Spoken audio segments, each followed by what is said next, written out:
এই মাছটা কিন্তু খুব বেশি কড়া ভাজার দরকার নেই। 15 মিনিট পরে এটা কীরকম তৈরি হলো দেখুন, একদম গা মাখা। আজকে বানালাম আমোদি মাছের বাটি চচ্চড়ি। আমোদি মাছের বাটি চচ্চড়ি একটি সুন্দর বাঙালি প্রাচীন রান্না। আসুন দেখে নেওয়া যাক কী করে বানালাম আমোদি মাছের বাটি চচ্চড়ি।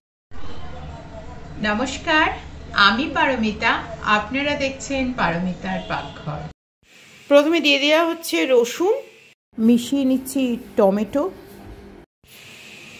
রসুন এবং টমেটো দিয়ে একটা সুন্দর পেস্ট আমি বানিয়ে নেব। দিয়ে দিচ্ছি কিছুটা লবণ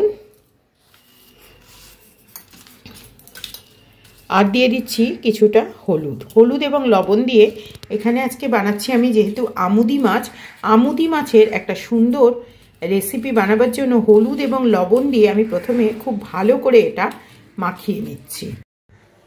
আমুদি মাছ আজকে আমি সাদা তেলেই বানাবো, সেজন্য আমি এখানে দিয়ে দিচ্ছি অ্যারাউন্ড 3 টেবিল স্পুন মতন সাদা তেল। এবারে মাছগুলো একটা একটা করে প্রথমে ভেজে নিতে হবে। এই মাছটা কিন্তু খুব বেশি কড়া ভাজার দরকার নেই।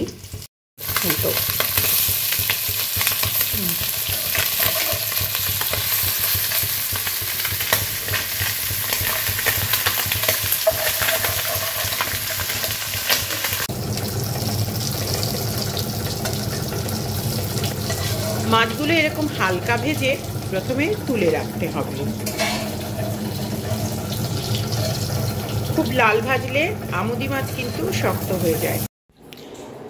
এখানে লম্বা লম্বা করে কাটা রয়েছে আলু। প্রথমে দিয়ে দিচ্ছি একটা বাটির মধ্যে কিছুটা আলু। যেহেতু আজকে বানাচ্ছি আমুদি মাছের রসালো বাটি চচ্চড়ি, সেজন্য প্রথমে এখানে দিয়ে দিয়েছি আলু। এর সাথে মেশাচ্ছি একটা পেঁয়াজ লম্বা করে কাটা রয়েছে, একটা টমেটো, একটা কাঁচা লঙ্কা ভাঙা, মানে 2টো কাঁচা লঙ্কা ভেঙে দিচ্ছি যাতে করে ঝালটা মোটামুটি একটু হয়। এরপরে দিয়ে দেব মশলাগুলো। দিচ্ছি 1/4 স্পুন হলুদের গুঁড়ো, 1/4 স্পুন দেগি মির্চের গুঁড়ো, 1/4 স্পুন মতন আদা বাটা। আদাটা একটু মিহি করে বেটে নিতে হবে। এরপরে যেটা দিতে হবে, বাটি চচ্চড়িতে লাগবে, সেটা হচ্ছে সর্ষের বাটা। এখানে আমি কালো সর্ষের ব্যবহার করছি।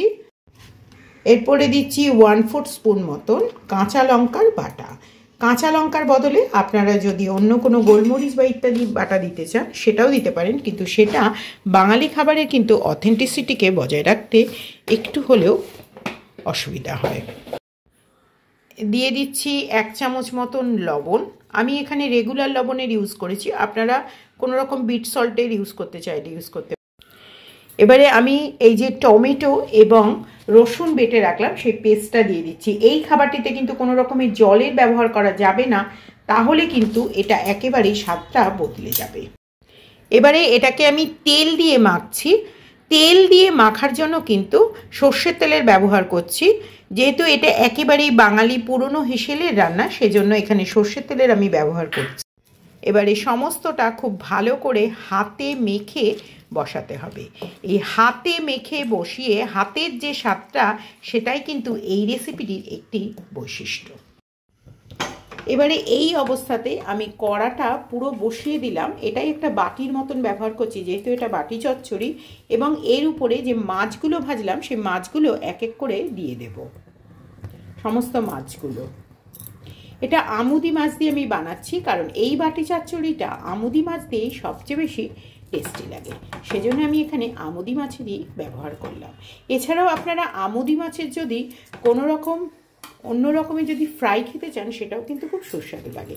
এবার এটাকে দেখুন, গ্যাসের ফ্লেম একদম কমিয়ে ধিমে আছে আমি এটা 10 থেকে 15 মিনিট ঢাকা দিয়ে রান্না করে নেব।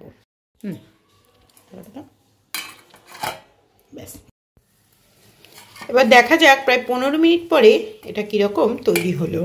দেখুন, একদম গা মাখা সুন্দর কিন্তু আমুদি মাছের বাটি চচ্চড়ি তৈরি হয়ে গেল। তাহলে এই হলো আমার আজকের রেসিপি, যে রেসিপির নাম হলো আমুদি মাছের বাটি চচ্চড়ি।